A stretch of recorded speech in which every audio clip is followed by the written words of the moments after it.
what was it like when you walked into this home with all of these people that look nothing like you? What Yeah. was your thought? Well, the funny thing is back then there wasn't any thought. It was just like, this is the house I'm at. Because when you're in the foster care system, you start to disassociate emotionally. Unfortunately, you really do. Like you start thinking like, this is just a house I'm going to be in. Seriously, I was putting shopping carts pushed down hills. I was putting chicken coops and forced to chase chickens and catch one to earn a meal. I was forced to lick the bottom of people's shoes. Like, this is all before 6 years old. So when you get in this situation at 6 years old, I'm put into this household.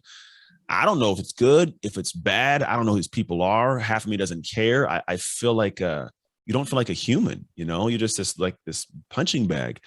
And so I did not have an awareness of my difference from we'll call it a racial standpoint. I just had a difference of like acceptance of humanity, even beyond that.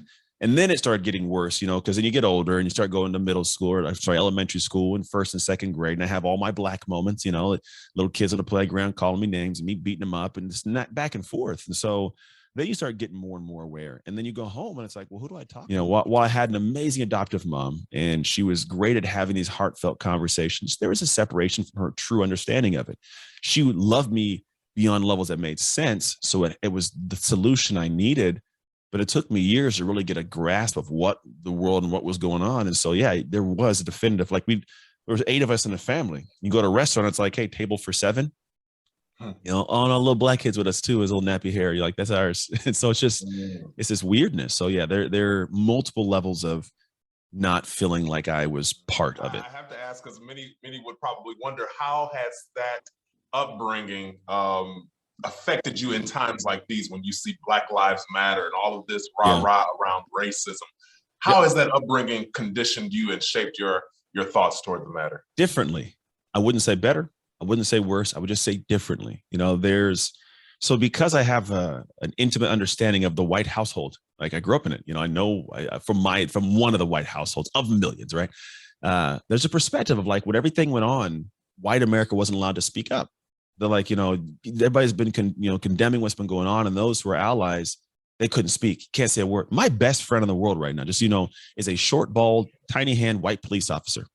That's my best friend in the world since like 3rd grade, bro. I love the guy. And we have some deep conversations. We do not always agree. Like we have one point I'm like, I don't know if I could be your friend, bro. What are you talking about? Like it's just, this happens.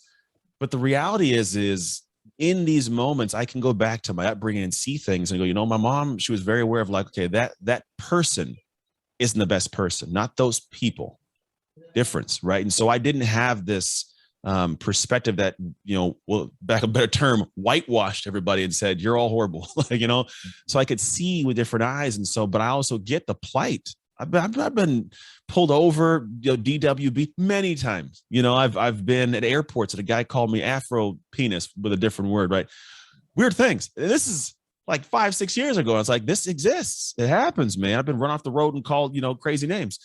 And so the idea is, when I look at my childhood, there was a difference in the people that were raising me didn't have, I guess they didn't have this broad stroke spectrum of they're all bad people. And so I think because of that, I didn't grow up with this perspective of feeling separate or feeling like they were all bad. So I got to see some of the good. I got to see a lot of the good, And so when our world happens in this manner, I have a plight on both sides. I go, man, I have uncles, aunts, cousins, siblings that are like, they genuinely care, but they can't speak up. And I feel that, right? And the Black side, I get the perspective of like, but you don't fully get it. Like when I go places and I walk, and this is something you'll get.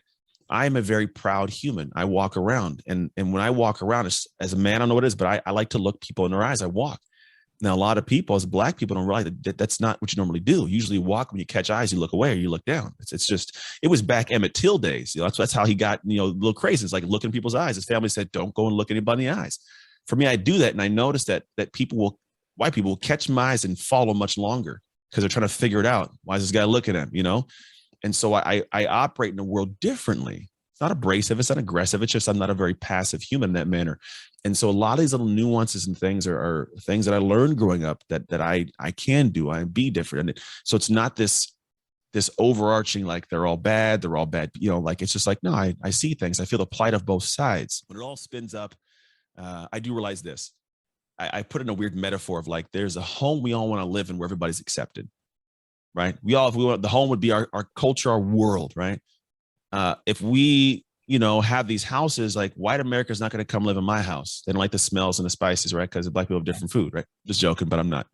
and then, black America is not going to go live in the white people's house because, like Dave Chappelle says, I just knew white people food not to be delicious. Like, it's just, I'm being facetious, but it's just there's different houses, right? Different things they do. But if we all think about it, we do want to live in peace. We don't have this. I don't want to have to live in my neighborhood and be scared of your neighborhood and vice versa.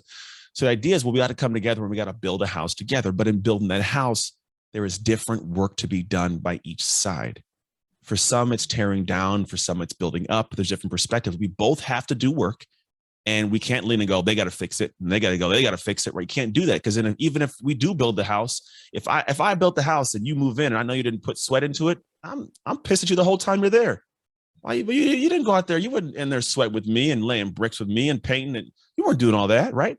But if I know when I was putting the sheetrock up, you were out in the back, tilling up the ground, doing the yard, and someone's doing the piping. Right. Then we can all sit down and go, respect. You belong here with me. And that's what I believe we're all shooting for.